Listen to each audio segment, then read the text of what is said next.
Bon, bah bonjour. Los en face. Ouais. Donc, donc je vais vous parler de santé numérique et de l'open source à l'INRIA. Donc, allons-y, on démarre. Alors d'abord, une petite présentation de l'INRIA pour ceux qui ne connaîtraient pas. Donc, voilà, plein de chiffres sur le nombre de scientifiques, tous les indicateurs liés. Alors, ce qui est intéressant à voir avec l'INRIA, en fait, c'est que il y a 9 centres en France. Donc, c'est vraiment un maillage. Donc avec des équipes de recherche dans chaque centre et donc à chaque fois des équipes qui sont en santé numérique assez proches des CHU. Et une particularité de l'INRIA par rapport aux autres instituts de recherche, c'est un système des services d'ingénieurs immergés dans chaque centre et qui sont là pour faire du support à la recherche. Et donc ils vont faire vraiment de l'ingénierie en support au projet de recherche, donc typiquement pour pouvoir travailler avec des entrepôts de données de santé. Alors, donc énormément de thématiques de recherche et plein de domaines d'innovation. Donc ça, je vais passer vite. Voilà, donc pour la santé numérique plus particulièrement, 30% des équipes projets sont impliquées en santé, donc ça fait 70 équipes projets, plus de 650 scientifiques, donc tout personnel confondu, et donc une approche multimodale, multi-échelle du numérique en santé. Donc on va vraiment de traiter la donnée de santé jusqu'au modèle et puis aux simulations, on fait de l'IA, enfin voilà, tous les domaines sont représentés. Alors, pour revenir un peu sur l'open source, donc là je vous ai fait une petite liste alors je sais pas si on voit bien, ouais, je sais pas si on voit les noms en fait. Ici je vois rien. Il y a des écrans. Ok. Donc c'est une liste non exhaustive de logiciels open source à l'INRIA. Donc les plus connus, scikit-learn, donc qui est pour tout ce qui est qui est pour l'intelligence artificielle. Enfin voilà, donc les logiciels Coq, c'est des preuves. Donc Wigix pour tout ce qui est empaquetage de logiciels. Voilà, alors donc une liste assez longue. Et il y en a beaucoup d'autres. Certaines initiatives sont portées par l'INRIA donc pour porter le logiciel libre. Donc j'en ai noté deux particulièrement. Software Heritage, qui est en fait un système qui permet d'archiver tous les logiciels open source. Et donc en cas donc la plupart des codes sont sur des forges, sont donc gardés sur GitLab, GitHub, etc.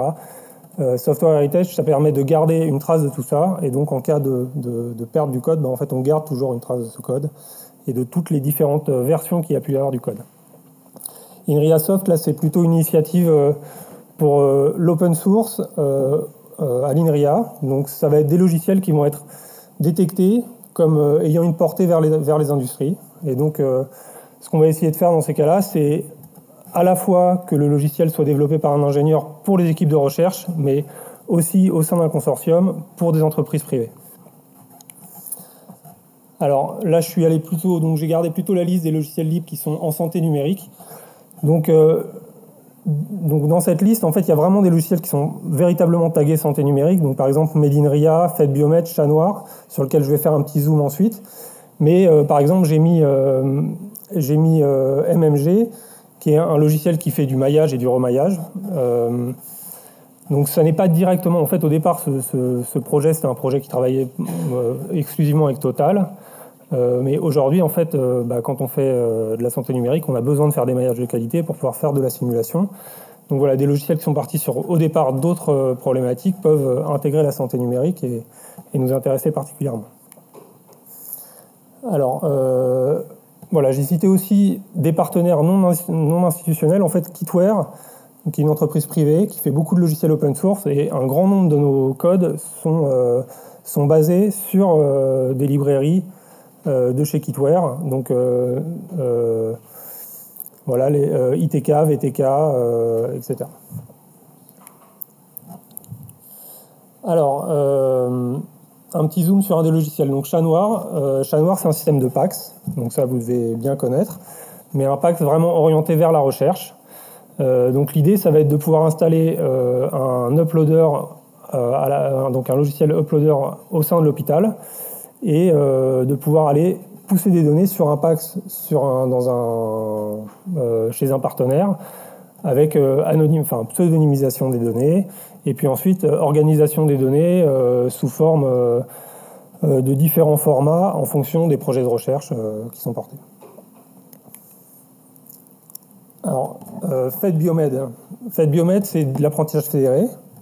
Donc l'idée de FedBiomed, c'est un logiciel qui va en fait se dire, plutôt que de faire de l'apprentissage sur un grand nombre de données et donc être obligé d'aller rapatrier un grand nombre de données, on va aller faire de l'apprentissage dans différents centres. Et donc on va installer, on va faire des modèles sur des petits morceaux de données dans chaque EDS, et on va pouvoir après le rapatrier. Et en fait, on ne rapatrie pas les données, mais seulement les modèles. Donc un troisième exemple, c'est Made in RIA. Made in RIA, c'est un logiciel de traitement d'images et de visualisation d'images. Donc là, typiquement, on va pouvoir démarrer d'un scanner, d'un IRM, le segmenter, et ensuite générer un volume. De ce volume, on va faire un maillage. De ce maillage, on va pouvoir faire des simulations, récupérer des résultats, et ça va surtout nous permettre en fait de travailler directement avec les médecins, parce qu'ils vont pouvoir travailler sur le logiciel, qui est un logiciel où on peut cliquer et où ils vont pouvoir aller vraiment de l'image jusqu'au modèle. Alors une fois qu'on a vu tous ces logiciels, en fait, on se dit en fait on pourrait les faire interopérer entre eux. Donc là, il y a différents scénarios d'interopérabilité des logiciels. Donc là, en fait, ce qu'il faut voir, c'est que c'est des schémas qui sont pensés par des ingénieurs de l'INRIA qui ne connaissent pas forcément, qui n'ont pas forcément la culture de l'hôpital, et qui vont se dire tiens, on pourrait installer nos logiciels dans un hôpital A, puis dans un hôpital B. Et puis on va récupérer les données via chat noir, et puis on va faire du traitement grâce à des pipelines de traitement avec notre logiciel Clinica. Puis on va pouvoir les visualiser, les modifier, les enrichir dans Made in RIA. Puis avec les données qu'on aura segmentées dans Made in RIA, on pourra utiliser un nœud de FedBiomed, et puis ensuite dans une infrastructure maîtrisée type HDH, on aura le nœud central qui récupérera les données des différents centres. Ça, en fait, on sait très bien le faire, mais on sait très bien le faire dans nos environnements, parce qu'on sait maîtriser des environnements, on sait mettre des clusters en place, on sait installer nos logiciels, les déployer. Par contre, aujourd'hui, ça, on a un petit peu de mal à le faire dans un entrepôt de données de santé ou dans un hôpital directement. Alors là, je vais vous présenter en fait des travaux que moi j'ai menés en collaboration avec la PHP dans un projet entre l'INRIA et l'EDS de la PHP. Donc il y avait un premier projet PEMRI, qui était sur la prostate. Alors là, ce schéma il fait un petit peu peur comme ça, mais ce qu'il faut comprendre, en fait, ce qui est intéressant dans ce schéma, c'est que ce que vous voyez côté serveur EDS, c'est vraiment des outils qui ont été mis en place par l'entrepôt de données de santé de la PHP, et notamment Sphere, qui est en fait des PACS recherche. Donc eux, en fait, on leur disait on a besoin de telle cohorte. Ils allaient interroger les PACS cliniques, et puis ils nous mettaient à disposition via Sphere les données pseudonymisées dans l'environnement de l'entrepôt de données de santé. Et après, sur des PC locaux à l'intérieur de la salpêtrière, on pouvait récupérer les données et puis travailler dessus avec Made in RIA. Le problème qui s'est posé, c'est une fois qu'on a généré nos données, qu'est-ce qu'on en fait, comment on les met à disposition. Et donc là, en fait, il y a eu un travail entre eux et nous pour que eux nous mettent à disposition dans Sphere la possibilité d'uploader des annotations et de les raccrocher aux séries de départ. Et nous, dans Made in RIA, d'être capable, de se connecter à Sphere pour récupérer des données, mais aussi de s'y connecter pour pousser des données. Et donc là, il y a eu vraiment un travail commun pour définir une API dans Sphere, pour que eux mettent à disposition toute la partie annotation, et que nous, de notre côté, on fasse l'interopérabilité de Made in RIA vers Sphere. Donc là, vraiment, c'est un vrai projet collaboratif où au départ, il a fallu se comprendre. On n'était vraiment pas du tout sur le même métier, et mettre nos outils l'un en face de l'autre pour qu'ils fonctionnent. Donc ça, alors là, c'est un projet qui, pour l'instant, que au niveau des discussions, dont je discute beaucoup avec Vianney Jouet, ici présent. Alors là, ce que je vous présente, en fait, c'est l'IHU Lyric, donc un IHU à Pessac, sur lequel, donc on voit que dans l'IHU, on a des systèmes d'acquisition, mais on travaille sur des données qui sont non sensibles. On va travailler sur des gros animaux ou ce genre de choses. Et on a des systèmes de stockage qui ressemblent à ce qu'on peut trouver dans un hôpital. Mais en fait, on est à l'intérieur de l'IHU. Et nous, ce qu'on a fait, c'est qu'on a mis à disposition en fait, tout ce qui est stockage de données par équipe ou par projet et une infrastructure de calcul en face. Et en fait, on permet aux chercheurs de se connecter au système d'acquisition, de récupérer des données et de faire du traitement dessus. Mais là, à ce moment-là, on est dans du non sensible. Donc ce qu'on aimerait faire, et c'est l'objet de nos discussions avec Vianney, c'est en fait mettre toute la partie espace projet et infrastructure de calcul à l'intérieur de l'EDS et que la connexion au PACS ne se fasse plus sur nos PACS non sensibles, mais plutôt sur les PACS qui sont dans le foin à l'hôpital. Et pour ça, en fait, voilà, il y a vraiment l'idée que nous, on reste sur ce qu'on sait faire, c'est-à-dire qu'on va mettre en disposition une infrastructure de calcul, on va mettre des environnements à disposition, on va mettre des outils de visualisation, d'annotation, etc. Mais on va aller le faire à l'intérieur de l'entrepôt. Donc là, on arrive en fait à l'image vers laquelle on aimerait arriver, c'est-à-dire à la fois le CHU d'un côté, avec toute la capacité de faire du calcul dans l'entrepôt de données de santé, mais aussi à un moment peut-être pour des cas multicentriques ou parce que l'IHU a besoin de ressources de calcul bien particulières, pour certains projets, être capable de récupérer des données et de faire le traitement au sein de l'IHU. Donc vraiment lié. Alors là, j'ai mis IHU Lyric, mais on pourrait mettre n'importe quel partenaire qui voudrait travailler avec un hôpital. Donc voilà, pour moi, donc ce que j'ai noté comme plus de l'approche, donc c'est déjà, on est dans le cas où on reste dans l'EDS. Donc pour nous, en fait, on n'a plus le problème légal, on n'a plus de problème de savoir si on a le droit ou pas de donner une donnée à un chercheur. On laisse ça aux EDS. Et comme je disais, voilà, on mutualise les expertises, c'est-à-dire, alors, quand je mets législation, manipulation de données sensibles, c'est pas exact, je sais que c'est pas, mais bon, c'est bien pour dire que c'est pas mon métier, c'est-à-dire que ça concerne vraiment les EDS. Et nous, le CED de Bordeaux ou le CED des INRIA, ce qu'on sait faire, c'est qu'on sait déployer les infrastructures et on sait mettre à disposition des environnements sécurisés et bien séparés par projet et par personne, par équipe. Et ensuite, une fois qu'on a fait ça, là, on peut laisser les équipes de recherche arriver, on leur donne l'accès, et puis là, elles arrivent sur ce qu'elles savent faire, c'est-à-dire elles vont faire de l'IA, de la simulation, des algos, etc. Donc voilà, par contre, les vrais risques, à mon avis, le plus gros risque, c'est la gestion de la montée en charge, parce que ça, si c'est un modèle qui marche, beaucoup de gens vont vouloir venir, et là, il faut être capable de gérer la charge sur les infrastructures de calcul. Il y a toute la complexité de tous les formats. Dans l'hôpital, tout est en DICOM, mais nous, après, en recherche, en fonction de la modalité, on a plein de formats différents. Il faut être capable de passer du DICOM vers le format de recherche. Et puis après, quid des équipements, c'est-à-dire que si on vient mettre une infrastructure de calcul dans l'hôpital, qui la paye et puis qui la maintient. Et ça, voilà, ça c'est des questions qui sont en suspens et qu'il faut pouvoir résoudre. Et alors voilà, ça c'est ma dernière slide, c'est juste un exemple de quelque chose qu'on a fait à l'IHU qui ne concerne pas les EDS, mais qui me paraissait intéressante. C'est en fait un projet multicentrique mais là on est sur une étude longitudinale, donc si je dis pas de bêtises, en fait on n'est pas sur du rétrospectif, on est sur du, c'est-à-dire que ce qu'on va faire, c'est qu'on va récupérer des données au jour d'une opération, puis sur les mois qui suivent sur l'opération. Et ça va être des données multimodales. Et donc nous, ce qu'on a fait, c'est qu'on a mis à disposition une interface web sécurisée, avec la possibilité pour tous les centres de se connecter et d'uploader les données multimodales à échéance régulière. Et ensuite, on va pouvoir les mettre à disposition d'experts pour chaque modalité. Et donc chacun va pouvoir faire des processings sur les données pour chaque modalité. Donc là, typiquement, on en revient à ce qu'on sait faire, nous, les moyens de calcul, on va les mettre à disposition, et on va mettre à disposition le web server avec des outils de visualisation, d'annotation, etc.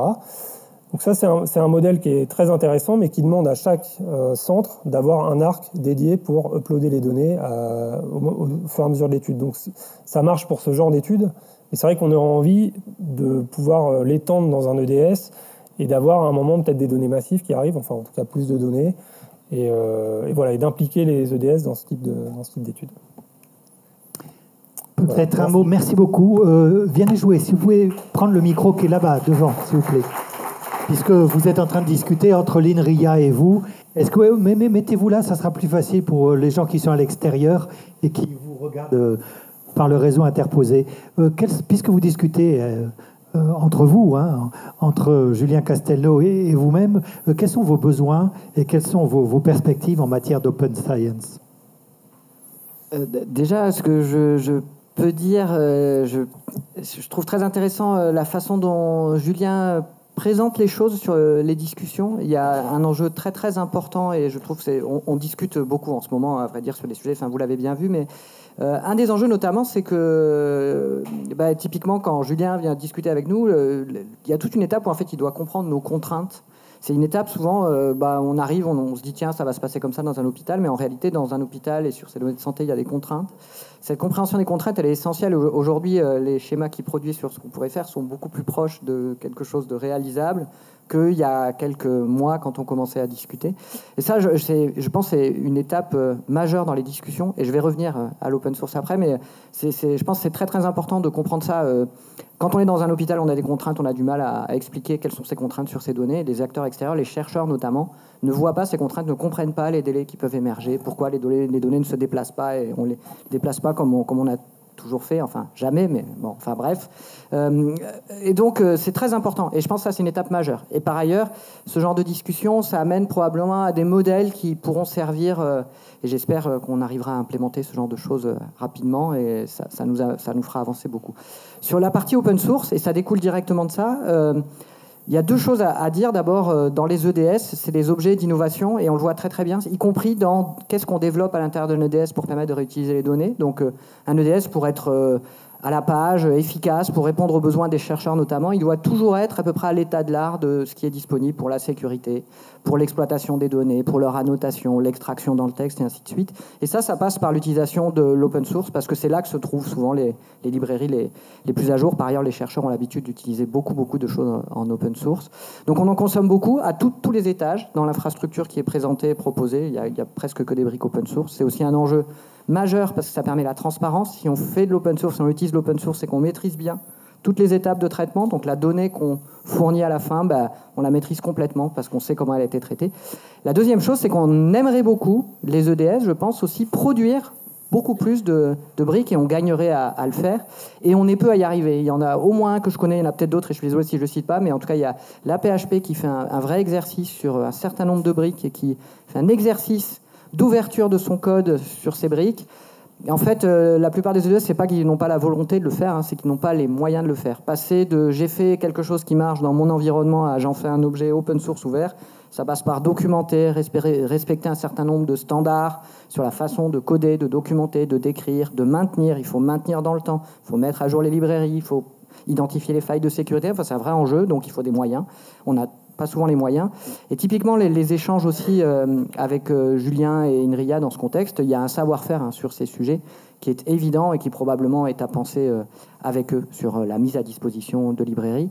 Et je vais rajouter un dernier point. Je suis désolé, je suis bavard, je l'avais dit, on me donne la parole, je parle longtemps. Je vais rajouter un dernier point qui me paraît important. Il y a des briques qui sont évidentes et qu'on gagnerait à partager. D'ailleurs, c'est pile ce que fait la PHP, donc on devrait s'engouffrer là-dedans et venir alimenter ce genre de travaux. Les briques de pseudonymisation, parce que c'est un enjeu commun à tout le monde.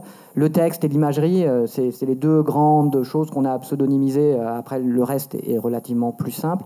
Mais le texte et l'imagerie, on devrait beaucoup plus partager ce qu'on fait. C'est le cas pour beaucoup, mais en tout cas le maintenir, le mettre en commun, comparer, faire des benchmarks, probablement avoir des gold standards. Ça nous aiderait énormément à avancer. Et dans l'idéal, faire certifier une ou deux briques par la CNIL pour qu'ensuite on l'implémente, et puis c'est réglé, c'est la brique qu'il faut implémenter. Merci beaucoup, merci à tous les deux.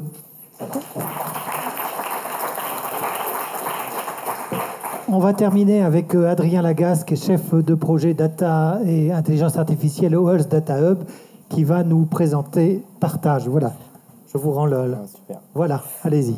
Merci beaucoup pour la présentation. Donc, bonjour à tous. Donc, je vais vous présenter le projet Partage qui est piloté par le Health Data Hub et accompagné d'un large consortium d'établissements de santé et de laboratoires de recherche.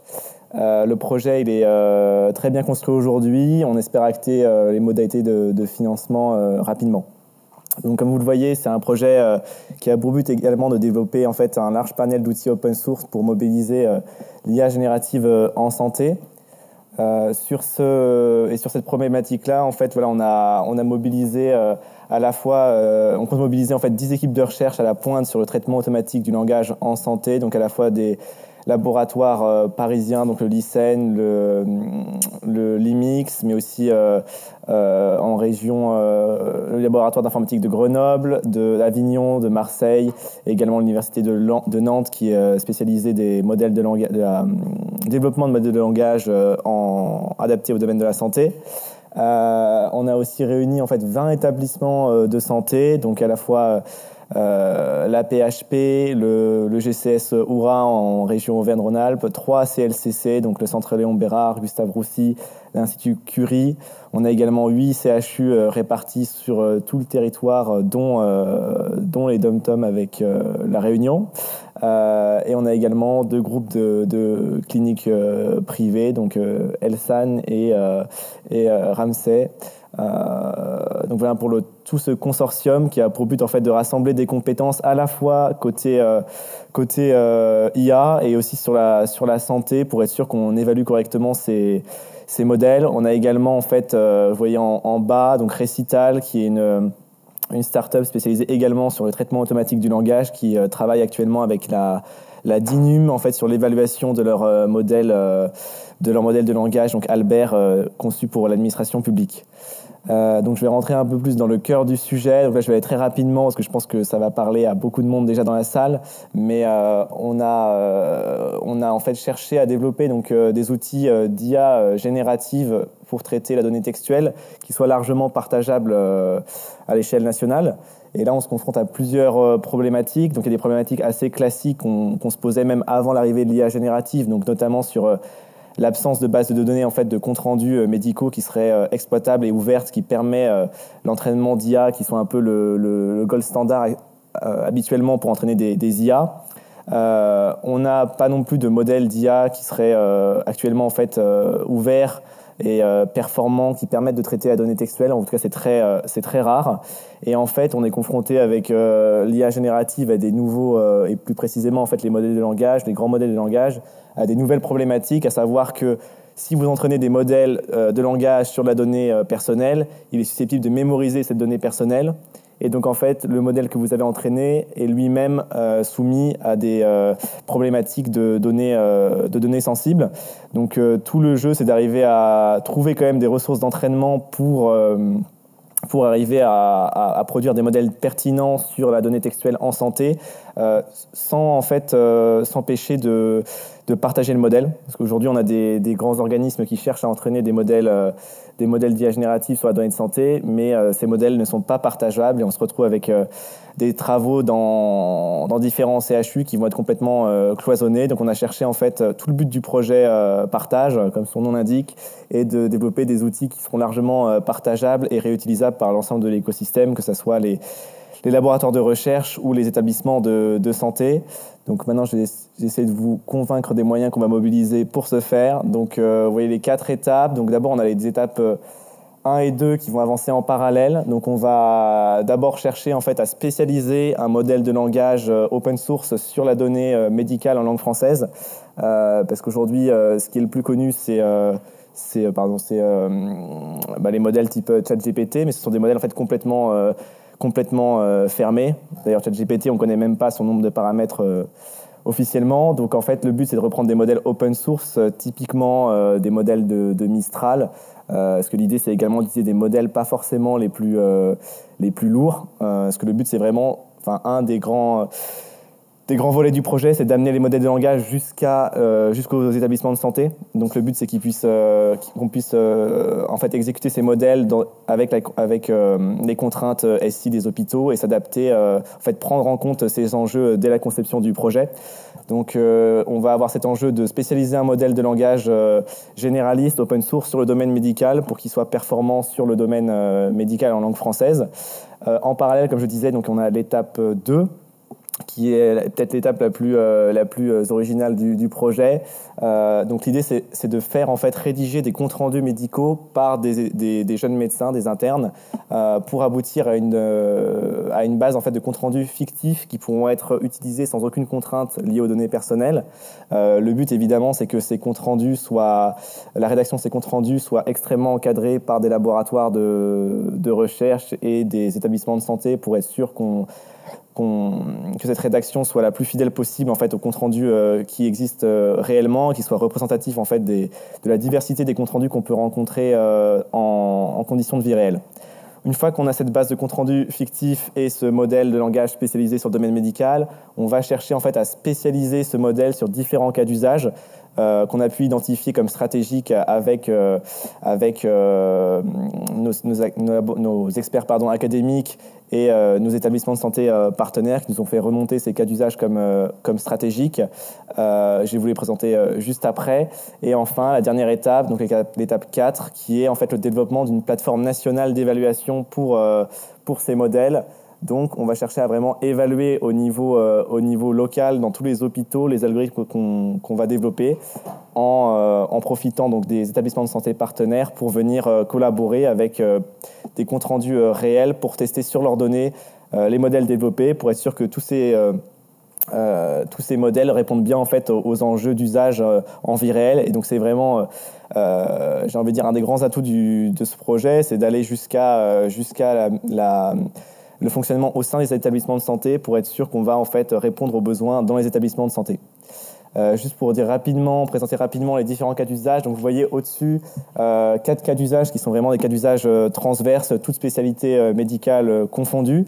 Donc on en parlait à l'instant, la pseudonymisation, donc qui est forcément une condition sine qua non pour l'utilisation secondaire des données de santé. Ensuite, on a les cas d'usage 2 et 3, donc le codage automatique et le résumé automatique de comptes rendus médicaux. Donc là, c'est vraiment 2 cas d'usage pour venir assister le travail quotidien des praticiens de santé.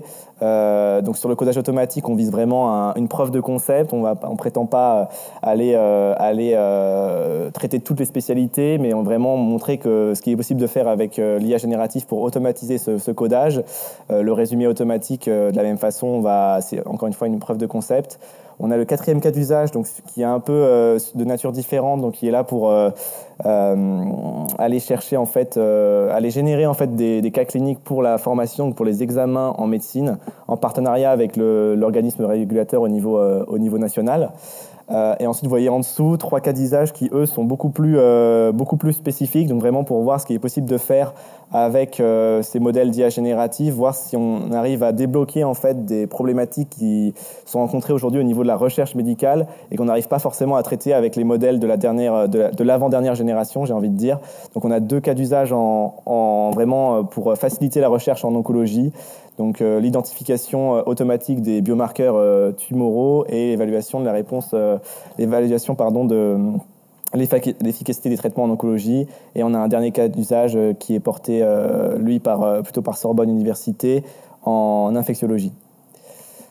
Juste pour rentrer un peu plus dans le détail quand même sur les différents livrables, donc sur la spécialisation du grand modèle de langage, l'idée c'est vraiment d'aller chercher des bases qui ne sont pas forcément utilisées par les concepteurs de modèles de langage habituellement, parce que vous avez des bases de données scientifiques qui sont disponibles et qui sont régulièrement utilisées, mais vous avez des bases de données d'ontologie, de terminologie médicale qui sont en fait très spécifiques, qui sont connues vraiment d'un personnel médical pointus qui sont pas forcément utilisables de façon brutale parce que ce sont pas forcément des données textuelles.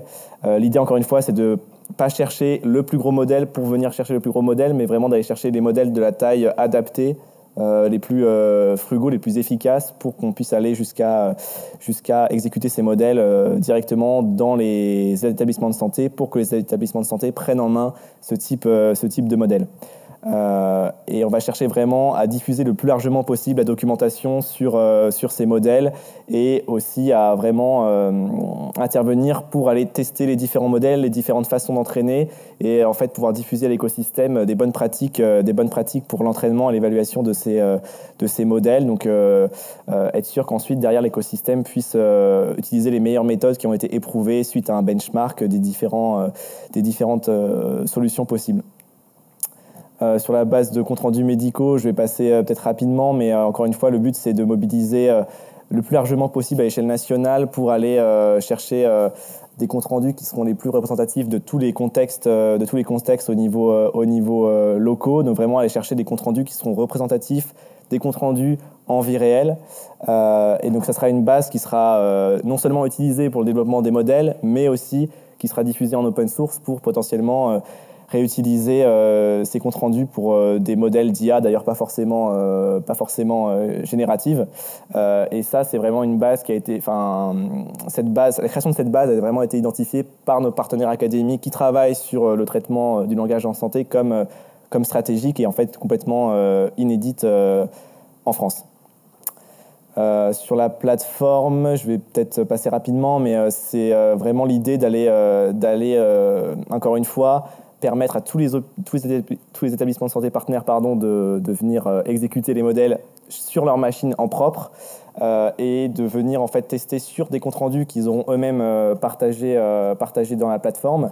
Ils ne vont pas bouger de l'établissement de santé et vraiment de diffuser ensuite les résultats de ces modèles à l'ensemble des établissements du réseau. Donc l'idée, c'est vraiment pas de diffuser de la donnée personnelle, c'est vraiment simplement de diffuser les résultats des algorithmes pour ensuite qu'on puisse itérer sur le développement des modèles en se rendant compte que dans le CHU de Rouen, tel cas d'usage a des difficultés parce que peut-être le modèle n'est pas adapté sur ce contexte. Donc juste pour synthétiser, on va avoir vraiment après des établissements qui vont aller chercher pour le coup le fine-tuning des modèles, donc aller un peu plus loin, donc se réapproprier justement ces modèles diffusés en open source pour aller continuer l'entraînement sur leurs données réelles et aller voir jusqu'à quel niveau de performance on peut arriver en entraînant de façon incrémentale sur la donnée réelle. Donc là, vous voyez le récapitulatif à droite de tous les livrables open source qui seront livrés dans le cadre de ce projet. Donc ça va, encore une fois, du modèle général adapté au domaine médical jusqu'au guide méthodologique pour accompagner les acteurs qui voudraient se réapproprier les modèles pour leur propre contexte métier et qui n'ont pas forcément une armada de data scientists disponible au pied levé. Donc vraiment l'objectif, comme vous voyez, c'est vraiment de créer une dynamique pérenne dans l'écosystème en donnant des outils de base, des briques fondamentales qui vont permettre ensuite d'itérer sur à la fois en fait l'évaluation des modèles et également leur développement. Donc merci à tous pour votre attention. Merci beaucoup. Merci. Alors, on a vu le travail de l'INRIA, on a vu ce projet partage. La dernière intervention, ça va être Agathe Delaune. Je vais vous demander de nous rejoindre, puisque vous allez nous expliquer comment le HDH soutient l'open science au sein de l'écosystème des données de santé. Ensuite, il y aura une toute petite session de questions, puis nous arriverons à la conclusion de cette journée. Ça marche, merci. Je lis directement. Ok, super. Si, je veux bien. Merci. Ok. Alors, comment le HDH soutient l'open science au sein de l'écosystème des données de santé? Ok. Donc, tout d'abord, on constate aujourd'hui que l'ouverture des résultats, que ce soit en open source ou en open data, favorise les avancées scientifiques et l'innovation. Donc, concrètement, l'ouverture permet d'une part la fiabilisation de la recherche et l'augmentation de l'efficacité de la recherche. Donc on s'aperçoit que le fait de mettre à disposition des ressources qui sont utiles à la communauté, ça permet d'accélérer les travaux, enfin les futurs travaux de la recherche et ça permet en fait d'éviter de dupliquer les efforts. De plus, le fait de mettre en commun et de partager en open des résultats, ça permet l'amélioration continue des résultats, notamment grâce aux suggestions d'amélioration de la part de la communauté. Donc quand, par exemple, on ouvre un algorithme en open source et qu'on le met à disposition sur une forge telle que GitHub ou GitLab, on peut avoir donc des membres de la communauté qui vont se pencher sur l'algorithme en question et proposer des améliorations sur le code. Donc voilà, donc c'est en ça qu'on voit que l'ouverture permet l'amélioration continue des résultats. Et enfin, donc l'ouverture des résultats, ça permet de les mettre en valeur et de les rendre visibles. Voilà. Donc, face à ce constat du besoin d'ouverture dans le domaine des données de santé, le Health Data Hub fait la promotion de l'Open Science. C'est pour cette raison qu'on a créé en janvier 2024 le pôle Open Science au sein de la direction scientifique. Donc, pour ma part, je coordonne aujourd'hui ce pôle Open Science. Le pôle Open Science, c'est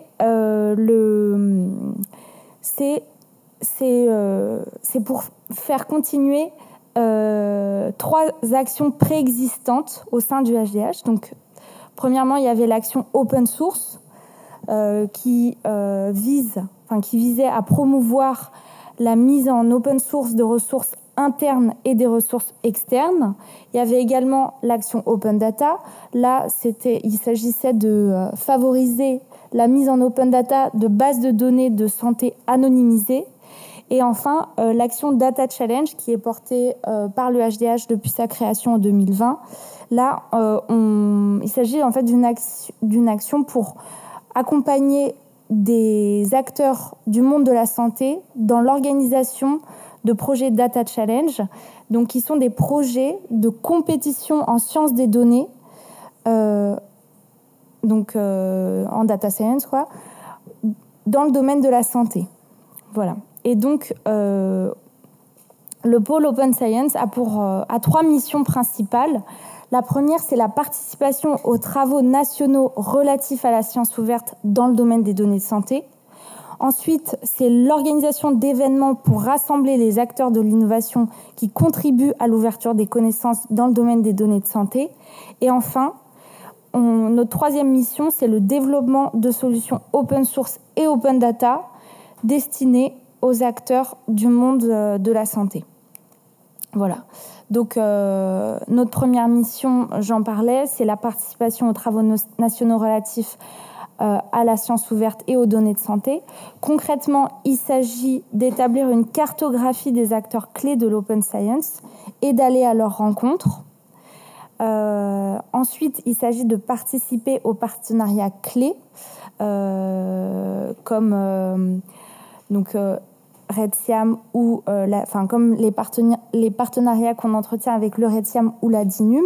Et enfin, on peut aussi citer les travaux collaboratifs que l'on met en place, notamment avec l'AMDAC, que vous connaissez peut-être. C'est l'administration ministérielle des données, algorithmes et codes sources. Avec eux, on a travailler à la production d'un guide de bonnes pratiques pour l'ouverture d'un algorithme en open source. Voilà. Ensuite, donc, au sujet des événements que l'on organise pour rassembler les acteurs de l'innovation qui contribuent à l'ouverture des connaissances dans le domaine des données de santé, on peut citer donc la journée de l'Open Science qui a été organisée fin avril. C'était une journée thématique dédiée. Voilà. On organise aussi régulièrement des meet-up. Donc les meet-up, c'est des événements en fin de journée qu'on organise environ tous les 2 mois. Et ça permet de mettre en valeur des travaux qui sont en lien avec le SNDS. Et on invite les intervenants à présenter leurs travaux dans le cadre de meet-up, en particulier lorsque les travaux sont partagés en open source à la communauté. Et enfin, donc je vous en parlais, les Data Challenge en santé, on organise ces compétitions avec nos partenaires, notamment parce que les Data Challenge sont un levier innovant pour transmettre la culture de l'open science dans le monde de la santé. Voilà. Et enfin, au sujet de notre 3e mission, on accompagne les acteurs dans l'ouverture effective de leurs ressources en mettant en place 3 actions distinctes. La première, c'est la mise en place d'une solution Open Data. Donc, c'est une solution simplifiée pour permettre aux acteurs de partager leurs données de santé anonymisées en Open Data en utilisant la plateforme gouvernementale data.gouv que vous devez connaître. Ensuite, de la même manière, on met en place une solution open source, qui est une solution simplifiée pour permettre aux acteurs de partager cette fois-ci leurs algorithmes et leur code source en open source. Et on développe notamment la BOAS, la bibliothèque ouverte d'algorithmes en santé, dont je vais vous reparler. Et enfin, le HDH lui-même, non seulement il accompagne ses partenaires dans l'ouverture effective de leurs ressources, mais le HDH s'inscrit lui-même dans cette action d'ouverture puisqu'il partage un grand nombre de ressources et qu'il les met à disposition de la communauté des données de santé. Donc, on va pouvoir en parler plus en détail, mais donc au sujet de la BOAS, la bibliothèque ouverte d'algorithmes en santé. Donc, c'est sur le site du HDH, vous pouvez trouver donc la bibliothèque ouverte d'algorithmes en santé. C'est une liste d'algorithmes. Pour chaque algorithme, vous avez une fiche descriptive qui permet de bien comprendre quels sont les objectifs de l'algorithme, sur quelles données il s'applique, à quelle thématique médicale il s'applique. Et enfin, vous avez bien sûr le lien vers le repository GitLab qui contient le code source en question. Voilà, donc l'objectif de la BOAS, il est double. C'est d'abord donc de référencer les algorithmes de ciblage sur la base principale du SNDS. Et par ailleurs, on cherche à référencer n'importe quel algorithme de traitement de données de santé pour faciliter leur réutilisation et leur implémentation. Voilà. Donc j'en parlais tout à l'heure, le HDH met à disposition un grand nombre de ressources ouvertes en lien avec la base principale du SNDS. Alors, je vais juste... Donc les ressources mises à disposition par le HDH s'appuient sur les contributions et les partages de la communauté et notamment d'institutions partenaires dont les principales sont indiquées en bas à droite. Ces ressources permettent notamment de s'entraîner sur des données synthétiques du SNDS par exemple, d'échanger avec l'écosystème, de se former grâce au catalogue de formation en accès libre et de se documenter. Voilà. Donc maintenant, on va passer sur cette diapositive. On va lister 5 bonnes raisons de développer l'open science au sein des entrepôts de données de santé hospitaliers. Donc, ce qu'il faut retenir, c'est que l'ouverture des ressources peut vous aider à construire un réseau d'entrepôts de données de santé performant, notamment parce que ça permet d'améliorer la recherche médicale en facilitant l'accès et l'exploitation des données, comme on l'a dit en introduction. Ça permet également de renforcer la transparence des activités des entrepôts de données de santé et d'ainsi accroître la confiance du public et des patients.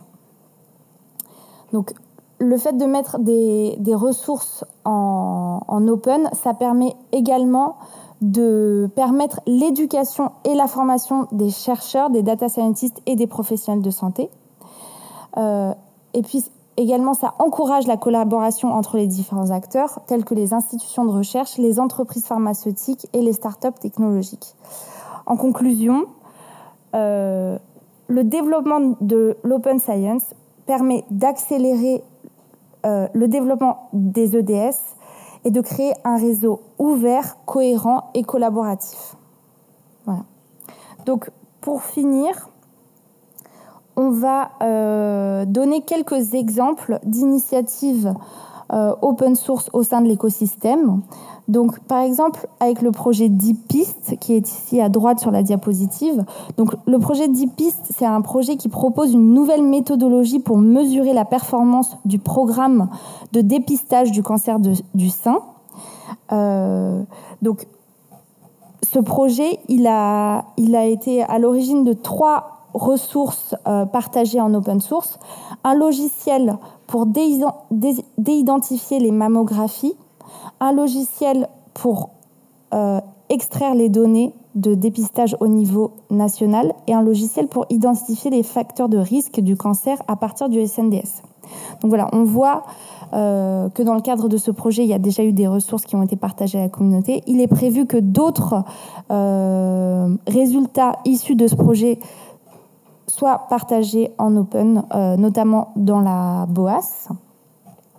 Ensuite, on peut parler de Tarpon, qui est un projet porté par l'INSERM.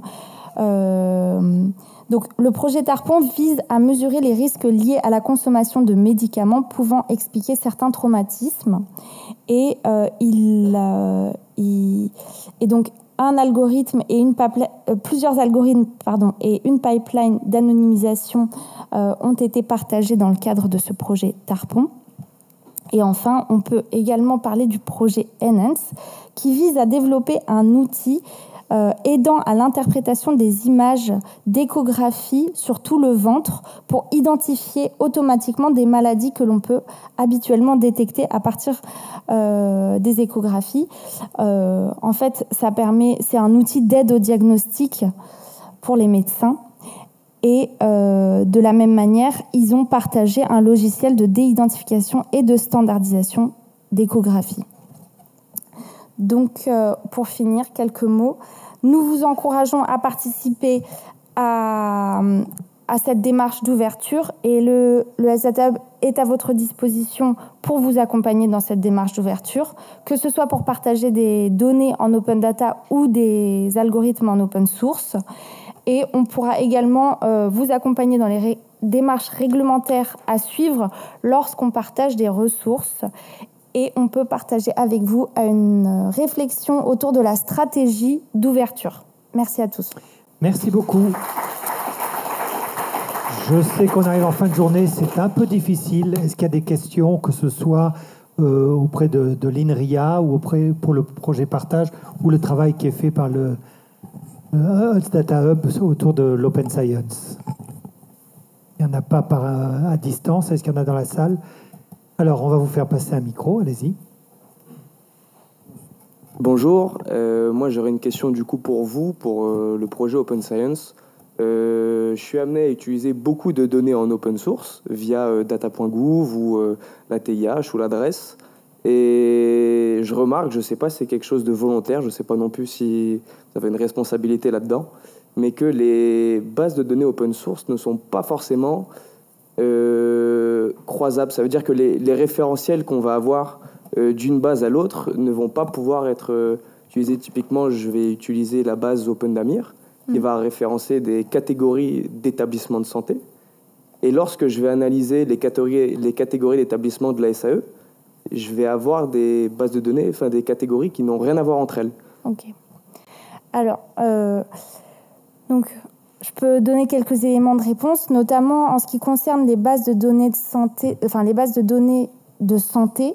Ce qu'il faut comprendre, c'est que pour ouvrir une base de données de santé en open data, on est soumis à beaucoup de contraintes et notamment on peut ouvrir des bases de données de santé uniquement si les données sont strictement anonymisées.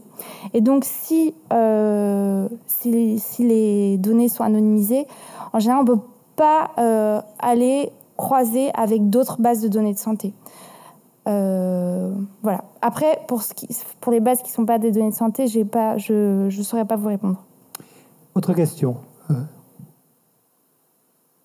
Professeur Fouché, vous avez le micro qui est à côté de vous. Non, allez-y. J'avais une question pour le projet INRIA avec le CHU lyrique là.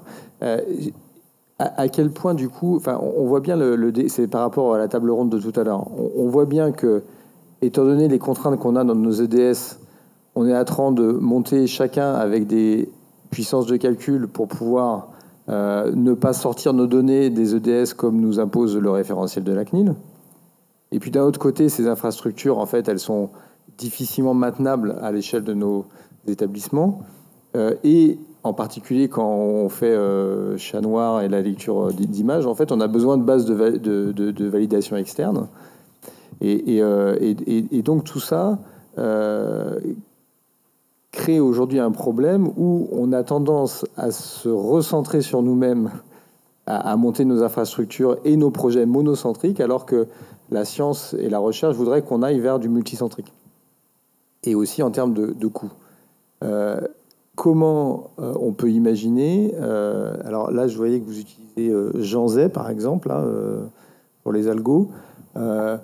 Est-ce que certaines discussions entre le HDS et Janzay ont évolué? Est-ce qu'on pourrait imaginer en fait d'avoir un acteur public voilà, où on peut utiliser ensemble une infrastructure HDS pour des études multicentriques avec des calculs, l'INRIA dans la boucle? Comment vous voyez les choses? J'ai l'impression qu'on est en train de se refermer sur nous-mêmes et c'est pas terrible. Allez, Julien Castelnau. Alors en effet, c'est le nœud du problème. En fait, je pense qu'il y a plusieurs réponses. Je pense qu'on doit avoir des initiatives locales.